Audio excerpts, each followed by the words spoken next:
Reportéri Jana Čavojská a Vladimír Kampf brázdili tok Dunaja 2 roky, filmovali všetky jeho zákutia, krajiny, ktorými preteká a najmä počúvali príbehy ľudí. Budú našimi sprievodcami po európskom veľtoku. Heslo v encyklopédii hovorí, že Dunaj pramení v Nemecku v Čiernom lese.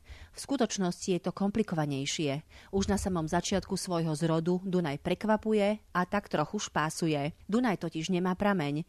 Aspoň takto hovorí reportér a filmár Vladimír Kampf. Je to tak. Geografi si povedali, že on vzniká sútokom 2 horských bystrín. Jedna sa volá Breg a druhá sa volá Brigach, ktoré sa zlievajú pod mestečkom Donaueschingen a tam podľa geografov vzniká Dunaj. Lenže to je problém, pretože tým miestnym sa to nepáči. Tí by radi našli ten pravý Dunaj, aby na ňo mohli lákať aj turistov. Takže v mestečku Donaueschingen je jeden zámoček, kúsok od jednej z tých 2 bystriniek. A tam je veľká vyvieračka, ktorú si ľudia v Donaueschingene označili, že práve to je prameň Dunaja. Ďalší označený prameň Dunaja je prameň bystrinky Breg. Tam žije jeden taký pekný fúzatý pánko a ten tvrdí, že tam je prameň Dunaja. On je taký dosť rozhodný a dokáže si dať s tými od Donaueschingenu niekedy aj po papuli. Vraj sa naozaj pobili. Tak to je to nejak na tom začiatku s tým Dunajom, lenže celé je to aj tak jedna veľká hlúposť a rozprávka, pretože keby sme brali vodu, ktorá proste sa zleje v tom Donaueschingene a išli po tej vode,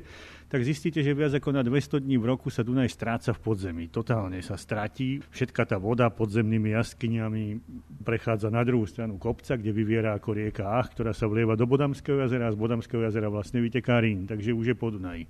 O 5 kilometrov ďalej je jeden potôčik, ktorý sa volá Krenbach a ten je tak vydatný, že stále v ňom tečie voda. Takže to, čo tu vidíme v Bratislave, on to není Dunaj, ale Krenbach. Tak začiatok má Dunaj naozaj rozprávkový a preteká aj na pohľad rozprávkovou krajinou.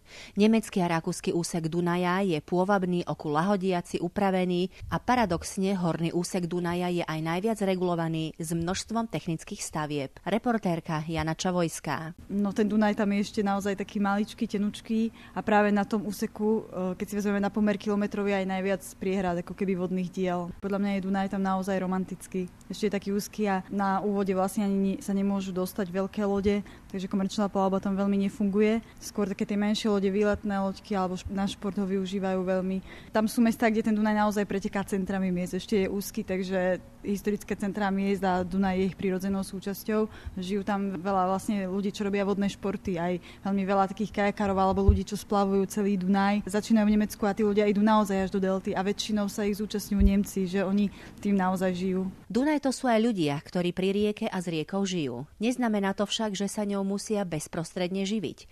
Tak napríklad Andreas Nuzlan, klobučník z Regensburgu.